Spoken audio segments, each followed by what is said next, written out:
Kanye West just exposed everyone in the industry, and he did it with no label, no filter, and no fear. In one of the wildest interviews we've ever seen, Ye called out Drake, Jay-Z, Kim Kardashian, and accused the entire system of trying to erase him. He didn't just vent, he made serious claims about betrayal, manipulation, and power. From wearing a symbolic Black KKK outfit to saying he channels divine wrath. This wasn't just an interview, it was a warning shot. And if you think Kanye's lost it, you might want to hear what he said before they try to silence him again. They're trying to kill me. Kanye's escape plan. This interview almost didn't happen. According to academics, Ye was so paranoid he nearly bailed completely. Why? He claimed there were people trying to hospitalize or eliminate him. He even said he had plans to escape to Japan at a moment's notice. So Kanye says, yo, check this out. Yo, someone knocked on my door. I can't, I'm not doing anything today. He goes to check in at a hotel. The screenshots are online. Nothing I'm saying is made up. Someone texted him, I think his manager or something, like, yo, if you feel unsafe, go to the hotel. He basically hits me and says, yo, they're trying to put me in the hospital, they're trying to kill me, and I have to get out of here and I have to get to Japan. Apparently, like, Japan, China's like the only place where this guy feels safe. So he's like, yo, we can either do it now, so I have no ETA. It's like, we can do it right now, right this moment, or I'm going to Japan, you can go to Japan. No team, no announcement, just vanish. They're not gonna catch me slipping like they did the others, he warned. It was clear, Kanye didn't just want to be heard. He wanted the world to know the truth before something happened to him. And that's exactly how this interview kicked off. They're trying to kill me. Kanye's escape plan. This interview almost didn't happen. According to academics, Ye was so paranoid he nearly bailed completely. Why? He claimed there were people trying to hospitalize or eliminate him. He even said he had plans to escape to Japan at a moment's notice. No team, no announcement, just vanish. They're not gonna catch me slipping like they did the others, he warned.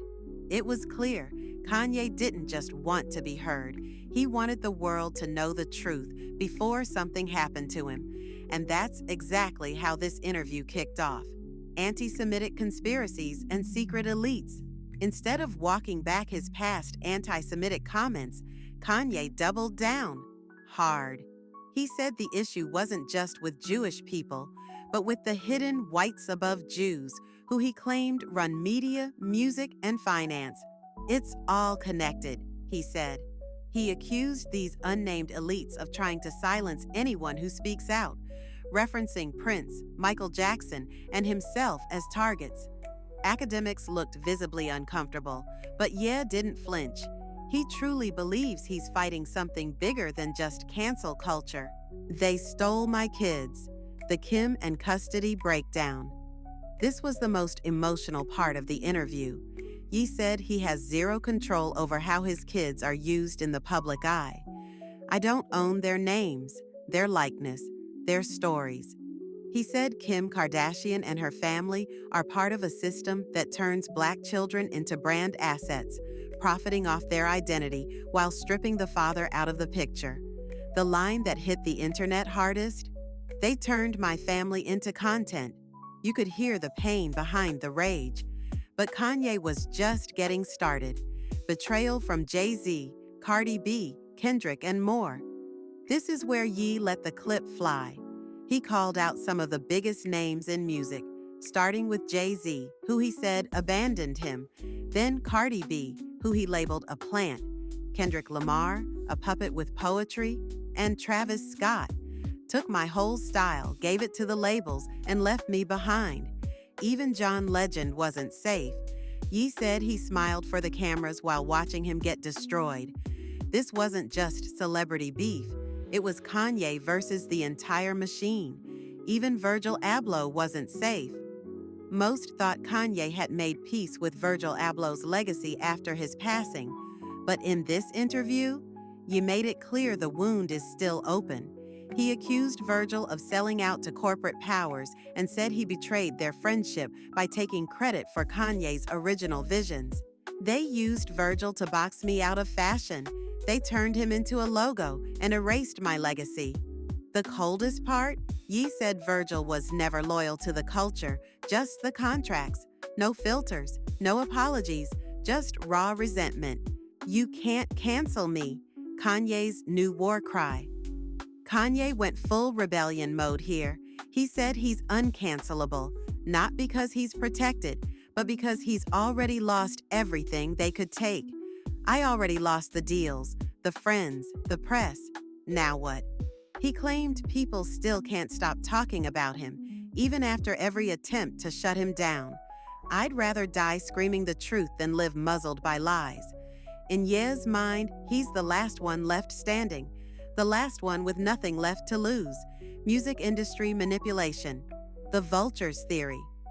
Ye claimed his Vultures project was intentionally buried by the powers that be. He said the streaming platforms throttled its reach, labels delayed clearances, and executives worked behind the scenes to boost safer artists like Kendrick while suppressing his message. They scared of what I'm saying, not how I say it. He even said charts are rigged and playlists are bought, not earned. Whether people believe it or not, the frustration was real, and Ye wasn't done exposing it. Music industry manipulation, the Vultures theory. Ye claimed his Vultures project was intentionally buried by the powers that be. He said the streaming platforms throttled its reach, labels delayed clearances, and executives worked behind the scenes to boost safer artists like Kendrick while suppressing his message. They scared of what I'm saying, not how I say it. He even said charts are rigged and playlists are bought, not earned. Whether people believe it or not, the frustration was real, and Ye wasn't done exposing it. The God Wrath Complex. Finally, Kanye laid down his most controversial claim of the night. He believes he embodies the divine, not just love or creation, but wrath. God don't just forgive. God floods cities, destroys temples. That's part of the truth, too. He said he channels both holy power and righteous anger, and that the industry's biggest fear isn't his music. It's the fact that he's not afraid to bring fire with it. The last line, they want peace. I bring judgment. I am the culture's correction. Mic drop, outro, final thought. So now the question is Kanye completely spiraling, or is he revealing truths that most artists are too scared to say out loud? Either way, the internet can't look away. Because love him or hate him, Kanye West just made sure everyone knows he's not done talking, not even close.